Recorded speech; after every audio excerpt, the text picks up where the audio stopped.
wadalamantiin asxaabta kusoo dhawaada barnaamijkeena 1by1 oo nagu soo qaadano wararka iyo warbixinada ugu dambeeyay. waxaan eegi doonaa wararka ugu dambeeyay ee suuqa kala iibsiga. ciyaartoyga Declan Rice oo u dhaxeeyay kooxaha Arsenal iyo sidoo kale Chelsea. ciyaartoygani kooxda uu ku dhow yahay iyo sidoo kale wararka ugu dambeeyay ee suuqa kala iibsiga ciyaaraha.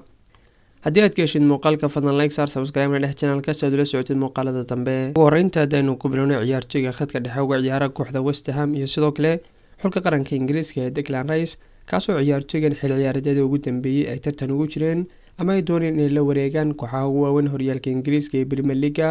gaar ahaan kooxaha Manchester City, Manchester United, Arsenal iyo Chelsea. ayaa ciyaartoygan suuqan hadda furan ee bisha January. labada kooxood ee ciyaartoygan ugu hadalhaynta badna ayaa waxay kala hayeen labada kooxood ee ka dhisan magaalada London, kuwaas oo ah kooxda Arsenal iyo sidoo kale kooxda Chelsea. haddaba ciyaartoygan kadib markii la sheegay inuu u dhow yahay sidoo kale uu ku biiri doono kooxda Chelsea, ayaa waxaa ciyaartoygan kulanka ugu dambeeyay ee xalay ciyaartoy kooxda Arsenal, kaasoo ay garoonka Emirates kaga badisay kooxda Manchester United 3-2. ayaa ciyaartoyga Declan Rice oo la sheegay inuu sii cadeeyay kooxda uu ku biiri doono. ciyaartoygan waxa uu like saaray ciyaartoyga Bukayo Saka oo ahaa ciyaartoyga u dhaliyay goolka labaad kooxda Arsenal qaybta hore kulanka. sawirro uu soo dhigay kuwaas oo ahaa dabaaldegii kooxda Arsenal ay ku dabaaldegaysay, taasoo ay u tarjumeen taageerayaasha kooxda Arsenal in ciyaartoyga Declan Rice uu doonayo ama uu doorbidayo ku biiritaanka kooxda Arsenal halkii uu ku biiri lahaa kooxda Chelsea.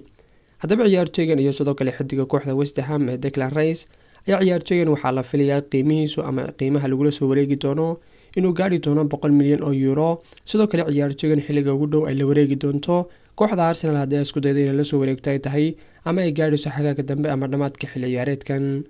haddaba ciyaartoygan Declan Rice oo jira 24 sano ayaa waxa uu ka mid yahay ciyaartoyda ugu fiican horyaalka Ingiriiska ee Premier League.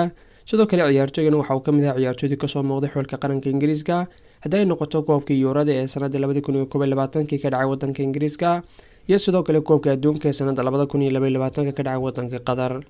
haddaba ciyaartoyga Declan Rice haddii aynu eegno xilli ciyaareedkan kooxda West Ham kulamada uu ciyaaray iyo sidoo kale waxyaabaha soo bandhigay ciyaartoyga Declan Rice. kooxda Arsenal kooxda West Ham United xilli ciyaareedkan waxa uu ciyaaray 20 kulan. waxa uu ciyaartoygan awooday inuu sameeyo ama uu abuuro 25 fursadood. sidoo kale ciyaartoygan waxa uu dhameystiray 1226 baas, halka uu awooday Declan Rice inuu dhaliyo 1 gool, sidoo kalena uu caawiyo 2 gool. haddaba kooxda Arsenal oo isku dayaysay inay la soo wareegto ciyaartoy khadka dhexe ka ciyaara ayaa waxaa la sheegay ciyaartoyga Declan Rice inuu yahay ciyaartoyga ugu dhow ee la wareegi karto. sidoo kale ciyaartoygana uu yahay ama sidoo kale ciyaartoyga laftiisa uu doorbidayo inuu kusoo biro kooxda Arsenal, halka marka hore la sheegay ciyaartoyga Declan Rice inuu ku biirayo ama uu dhow yahay kooxda Chelsea. sidoo kale kooxdaasi maadaama ay ahayd kooxda ciyaartoyga Declan Rice marka uu yaraa kasoo baxay akademiyada kooxda. haddaba Arsenal ilaa hadda wax rasmi ah ama dalab ay ka gudbisay ma jirto ciyaartoygan, balse kooxda Arsenal haddii ay isku daydo ciyaartoygan waxaa la filayaa in qiimaha kula soo wareegaysa uu gaari karo 100 milyan oo euro. sidoo kale ciyaartoygan uu doorbidayo ku biiritaanka kooxda Arsenal halka uu kaga biiri lahaa ama uu ku laaban lahaa kooxda akademiyadeeda kasoo baxay ee Chelsea. sidoo kale ciyaartoyga khadka weerarka uga ciyaara kooxda Tottenham iyo kabtanka xulka qaranka Ingiriiska ee Harry Kane oo toddobaadyadii ugu dambeeyay la sheegay in ciyaartoygan inuu ku biiri doono ama ay la wareegi doonaan kooxaha Manchester United, PSG iyo sidoo kale koox kale. ayaa ciyaartoygan waxaa la sheegay ugu dambeyntii inuu go'aansaday inuu kooxda hadda uu ciyaaro. sidoo kale kabtanka uu yahay ee Tottenham oo uu sameeyay ama uu saxiixay heshiis cusub. kabtanka xulka qaranka Ingiriiska ee Harry Kane ayaa hadda waxa uu ku dhow yahay inuu galo sanadii ugu dambeysay heshiiska uu gali jiro kooxda Tottenham kaasoo dhamaanaya sanadda 2024. haddaba ciyaartoygan Harry Kane ayaa marka hore waxa la sheegay inuu doonayo ama uu ka tagi doono kooxda kadib marka uu dhamaaday heshiiska, balse hadda Harry Kane oo jira 29 sano ayaa la sheegay inuu go'aansaday ciyaartoygan inuu heshiiska dhan u sameeyo kooxda Tottenham. inkastoo kooxda Tottenham ay ku jirto ama ay ku adkaan doonto kooxda ama aanay ku jirin afarta kooxood ee ugu sareeya horyaalka Ingiriiska ee Premier League, sidoo kale la filayo kooxda kulanka ay caawa la ciyaari doonto Fulham in wax ka bedeli doono booska kooxda. sidoo kalena kooxda Tottenham ay ka mid tahay kooxaha ka qayb qaadanaya koobka Champions League gaar ahaan wareegga 16. kooxduna ay ka mid tahay kooxaha gaadhay semifinaalka koobka FA Cup ee Ingiriiska. ayay kooxda Tottenham waxay la iman doontaa ama waxay waajihi doontaa khatar aad u weyn haddii ciyaartoyga Harry Kane aanay xagaagan ama ay xagaagan uu ka tago ciyaartoygan, maadaama ciyaartoyga Harry Kane kooxda Tottenham haddii uu diido inuu heshiiska dhan u sameeyo ay kooxda ka hortagayso in ciyaartoygan sanadda 2024 uu si bilaash ah ugu tago, taasoo macnaheedu yahay in dhamaadka xilli ciyaareedkan ama xagaaga sanadda 2023 ay kooxda Tottenham ku khasbanaan doonto inay iibiso ama sidoo kale ay fasaxdo ciyaartoyga Harry Kane. haddaba inkastoo kooxda Tottenham uu qaab ciyaareedkooda hoos u dhac ku yimaaday, haddana ciyaartooyga Harry Kane isma bedelin qaab ciyaareedkiisu. ciyaartooyga Harry Kane waxa uu awooday xilli ciyaareedkan inuu dhaliyo 15 gool horyaalka Ingiriiska ee Premier League. sidoo kale ciyaartooygan waxa uu dhaliyay kulamo kale oo 17 gool ayaa uu dhaliyay 20 kulan oo uu ciyaaray kooxda Tottenham dhammaan kulamada haday noqoto koobka Champions League horyaalka Ingiriiska ee Premier League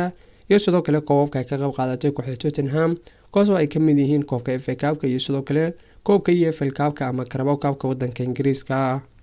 haddaba Harry Kane ayaa waxa uu bilaami doonaa wada hadalka u dhexeeya ciyaartooyga iyo sidoo kale kooxdu bishan January oo ciyaartooygan Harry Kane ayaa waxa uu doonaya inuu heshiis kordhin u sameeyo kooxda Tottenham. sidoo kale ciyaartooygan ma doonayo inuu ka tago kooxda Tottenham xilliga uu dhamaanayo heshiiskiisu taas oo ah sanadda 2024 balse kooxda Tottenham hadda ay go'aansato ciyaartooygan inay fasaxdo ama Harry Kane aanu heshiis u sameyn kooxda Tottenham waxay ku qasbanaan doontaa ciyaartooygan inay fasaxdo dhamaadka xilli ciyaareedkan ama bisha 6 ee sanadda 2023 xilligaas oo ciyaartooygan gali doono 6 bilood ee heshiiska uu kula jiro kooxda Tottenham taas oo macnaheedu yahay ciyaartooyga Harry Kane marka la gaaro bisha 6 inuu kooxda u doono la hadli karo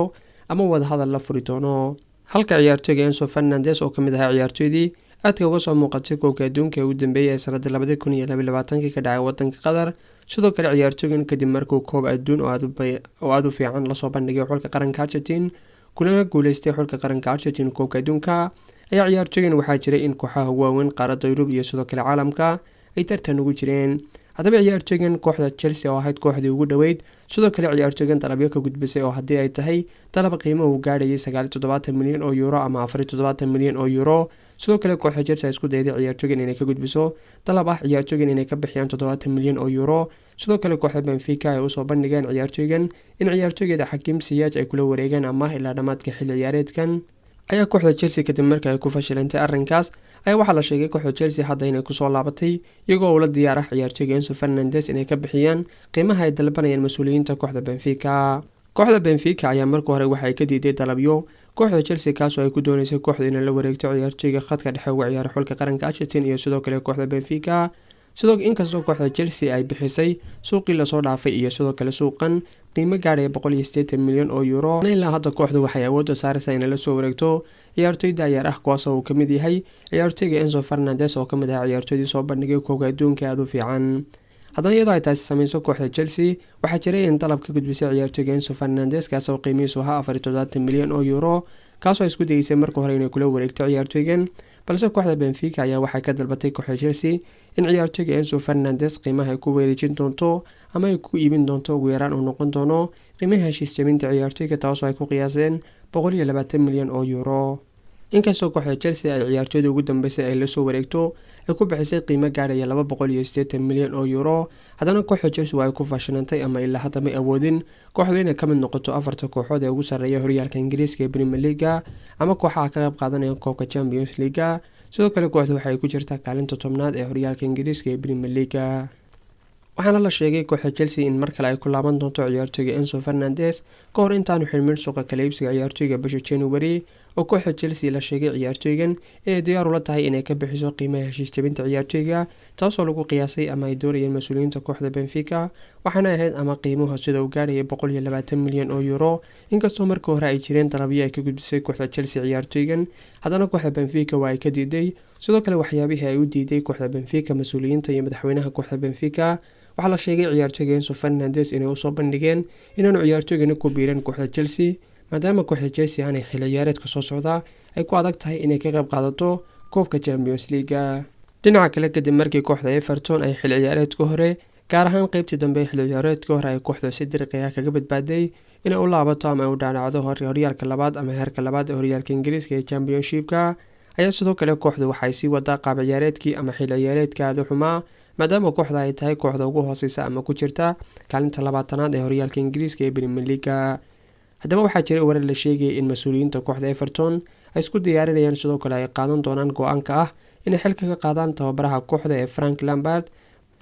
waxaana la sheegay inay jiraan ilaa 6 tababare kuwaas oo ay suuragal tahay mas'uuliyiinta kooxda Everton inay u dhiibaan xilka tababarnimo ee kooxda Everton. haddaba waxaa ka mid ah tababarayaasha ugu cadcad ee la filayo inay la wareegaan xilka tababarnimo ee kooxda Everton tababarihii hore ee kooxda Southampton ee Sean Dyche sidoo kale tababarihii hore ee kooxda Leeds United ee Marcelo Bielsa halka tababarihii hore iyo sidoo kale ciyaartooygii hore ee Wayne Rooney isaguna ka mid yahay tababarayaasha la filayo inay qabtaan xilka tababarnimo ee kooxda Everton.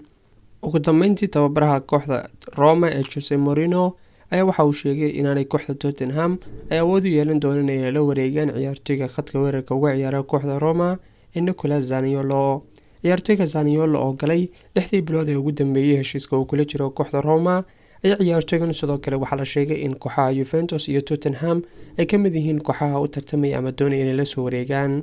haddaba kooxda Tottenham ayaa la sheegay inay ahayd kooxdii ugu dambeysay ama sidoo kale kooxdii ugu cadcadeed ee ciyaartoygan doonaysa inay la soo wareegto, sidoo kale kooxda ay diyaar u ahayd inay dalab ka gudbiso ciyaartoygan. haddaba tababare Jose Mourinho ayaa waxa uu sheegay mas'uuliyiinta kooxda Tottenham inaanay suuragal ahayn ciyaartoygan inay la wareegaan haddii aanay kooxda Tottenham kor u qaadin qiimaha ama dalabka ciyaartoygan ay ku doonayaan.